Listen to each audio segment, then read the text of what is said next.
Hey guys, reading again in wonder.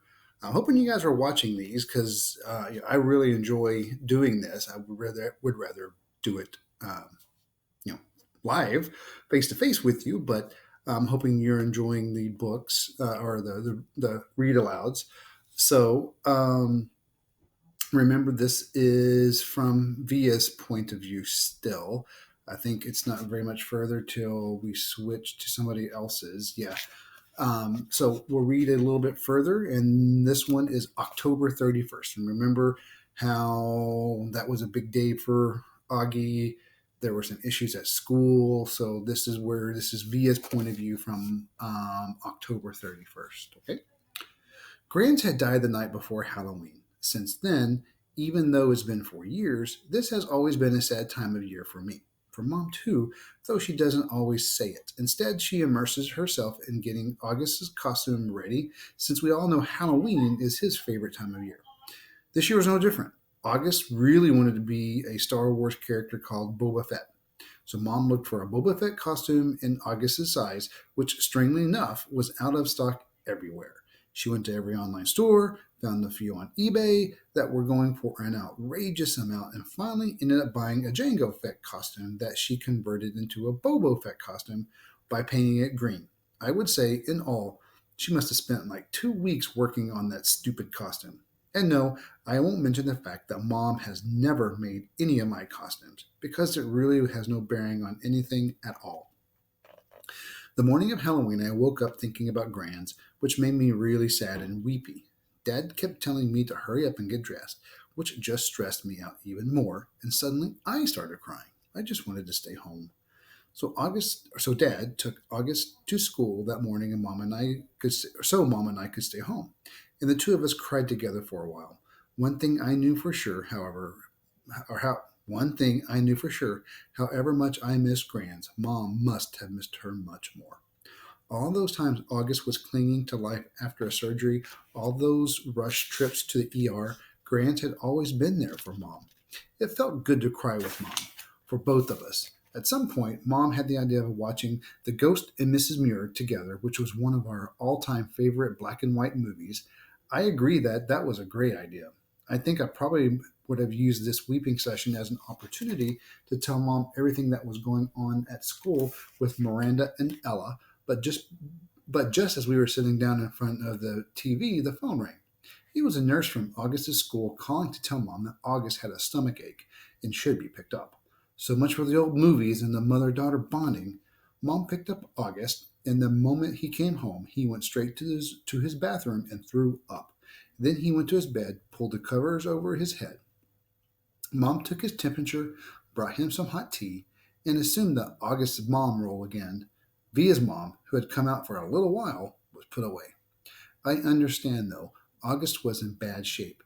Neither one of us asked why he had worn his bleeding scream costume to school instead of his Boba Fett costume Mom had made for him. If it annoyed Mom to see the costume she had worked on for 2 weeks tossed on the floor, unused, she didn't show it. Next one's called Trick or Treat. August said he wasn't feeling well enough to go trick or treating later in the afternoon, which was sad for him because I know how much he loved to trick or treat, especially after it got dark outside. Even though I was well beyond the trick or treating stage myself, I usually threw on a mask or something else to accompany him up and down the blocks, watching him knocking on people's doors, giddy with excitement. I knew it was a one night a year when he could truly be like every other kid. No one knew he was different under the mask. To August, that must have felt absolutely amazing. At 7 o'clock that night, I knocked on his door. Hey, I said. Hey, he said back. He wasn't using his PlayStation or reading a comic book. He was just lying on his bed looking at the ceiling. Daisy, as always, was next to him on the bed, her head draped over his legs. The bleeding scream costume was crumpled up on the floor next to the Boba Fett costume. How's your stomach? I said, sitting next to him on the bed. I'm still nauseous. You're sure you're not up for the Halloween parade? Positive. This surprised me. Usually, August was such a trooper about his medical issues, whether it was skateboarding for a few days after a surgery or sipping food through a straw when his mouth was practically bolted shut. This was a kid who's gotten more shots, taken more medicines, put up with more procedures by the age of 10 than most people would have put up with in 10 lifetimes. And he was sidelined from a little nausea. You want to tell me what's up? I said, sounding a bit like Mom. No. Is it school? Yes. Teachers? Schoolwork? Friends? He didn't answer. Did someone say something? I asked. People always say something, he answered bitterly. I could tell he was close to crying. Tell me what happened, I said. And he told me what happened. He had overheard some very mean things some boys were saying about him. He didn't care what the other boys had said. He expected that, but he was hurt that one of the boys was his best friend, Jack Will. I remembered this mentioning Jack a couple times over the past few months. I remembered Mom and Dad saying he seemed like a really nice kid, saying they were glad August had already made a friend like that. Sometimes kids are stupid, I said softly, holding his hand. I'm sure he didn't mean it. Then why would he say it? He's been pretending to be my friend all along. Tushman probably bribed him with good grades or something. I bet you he was like, hey, Jack, if you make friends with a freak, you don't have to take any tests this year. You know that's not true. And don't call yourself a freak. Whatever. I would have never gone to the school in the first place. But I thought you were liking it. I hate it. He was angry all of a sudden again, punching his pillow. I hate it, I hate it, I hate it. He was shrieking at the top of his lungs. I didn't say anything. I didn't know what to say. He was hurt. He was mad. I let him have a few more minutes of his fury. Daisy started licking tears off of his face. Come on, Augie, I said, patting his back gently. Why don't you put on your Jango Fett costume, Anne? It's a Boba Fett costume. Why does everyone mix that up? Excuse me. Boba Fett costume, I said, trying to stay calm. I put my arm around his shoulders. Let's just go to the parade, okay? If I go to the parade, Mom will think I'm feeling better and make me go to school tomorrow. Mom would never make you go to school, I answered. Come on, Augie, let's just go. It'll be fun, I promise. And I'll let you have all my candy.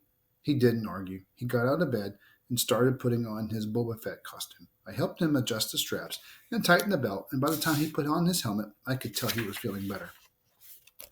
Next is called Time to Think. August played up the stomach ache the next few days so he wouldn't have to go to school. I admit it. I felt a little bad for him. And Mom, who was generally concerned that he had a stomach bug, but I had promised August I wouldn't tell her about the incident at school. By Sunday, he was still determined not to go back to school. What are you planning on telling Mom and Dad? I asked him when he told me this. They said I could quit whenever I wanted to. He said this while he was still focused on a comic book he was reading. But you have been the kind of kid who quits things. But you've never been the kind of kid who quits things, I said truthfully. That's not like you. I'm quitting. You're going to have to tell Mom and Dad why, I pointed out, pulling the comic book out of his hand so he'd have to look up at me while we were talking. Then Mom will call the school and everyone know about it. Will Jack get in trouble? I would think so. Good. I have to admit, August was surprising me more and more. He pulled another comic book off of his shelf and started leafing through it. Augie, I said, are you really going to let a couple of stupid kids keep you from going back to school? I know you've been enjoying it. Don't give them that power over you. Don't give them the satisfaction. They have no idea I've even heard them, he explained. No, I know, but, Via, it's okay. I know what I'm doing. I've made up my mind. But this is crazy, Augie, I said emphatically, pulling the new comic book away from him too. You have to go back to school. Everyone hates school sometimes. I hate school sometimes. I hate my friends sometimes. That's just life, Augie. You want to be treated normally, right? This is normal. We all have to go to school sometimes, despite the fact that we have bad days, okay? Do people go out of their way to avoid touching you, Via? He answered, which left me momentarily without an answer. Yeah, right. That's what I thought. So don't compare your bad days at school to mine, okay? Okay, that's fair, I said. But it's not a contest about whose days suck the most, Augie. The point is we all have to put up with the bad days. Now, unless you want to be treated like a baby for the rest of your life, or like a kid with special needs, you have to suck it up and go. He didn't say anything, but I think the last bit was getting to him. You don't have to say a word to those kids, I continued. August, actually, it's so cool that you know what they said, but they don't know you know what they said, you know? What the heck? You know what I mean. You don't have to talk to them over ever again if you don't want, and they'll never know why. See? Or you can pretend to be friends with them, but deep down inside you know you're not. Is that how you are with Miranda? He asked. No, I answered defensively. I never faked my feelings with Miranda. So why are you saying I should? I'm not. I'm just saying you shouldn't let those little jerks get to you. That's all. Let Miranda like Miranda got to you. Why do you keep bringing Miranda up? I yelled impatiently. I'm trying to talk to you about your friends. Please keep mine out of it. You're not even friends with her anymore. What does that have to do with what we're talking about? The way August was looking at me reminded me of a doll's face. He just staring at me blankly with his half closed doll eyes. She called the other day, he said finally. What? I was stunned. And why didn't you tell me? She wasn't calling you, he answered, pulling both comic books out of my hands. She was calling me just to say hi, to see how I was doing. She didn't even know I was going to a real school now. I can't believe you hadn't even told her. She said the two of you don't hang out much anymore, but she wanted me to know she'd always loved me like a big sister. Double stunned, stung, flabbergasted. No words formed in my mouth. Why didn't you tell me? I said finally. I don't know, he shrugged, opening the first comic book again. Well, I'm telling Mom and Dad about Jack Will if you stop going to school, I answered. Tushman will probably call you into the school and make Jack and those other kids, apologize to you in front of everyone. And everyone will treat you like a kid who should be going to school for kids with special needs. Is that what you want? Because that's what's going to happen. Otherwise, just go back to school and act like nothing happened. Or if you want to confront Jack about it, fine. But either way, if you. Fine, fine, fine, he interrupted. What? Fine, I'll go, he yelled, not loudly. Just stop talking about it already. Can I please read my book now? Fine, I answered. Turning to leave his room, I thought of something.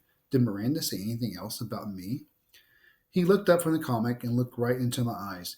She said to tell you she misses you. Quote, unquote. I nodded.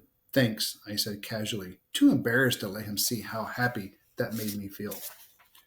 All right, that stops with Via. This next one is one of Augie's friends, Summer. So we'll pick up that one next time. So we'll be reading about Summer next time, about how her stuff is with Augie.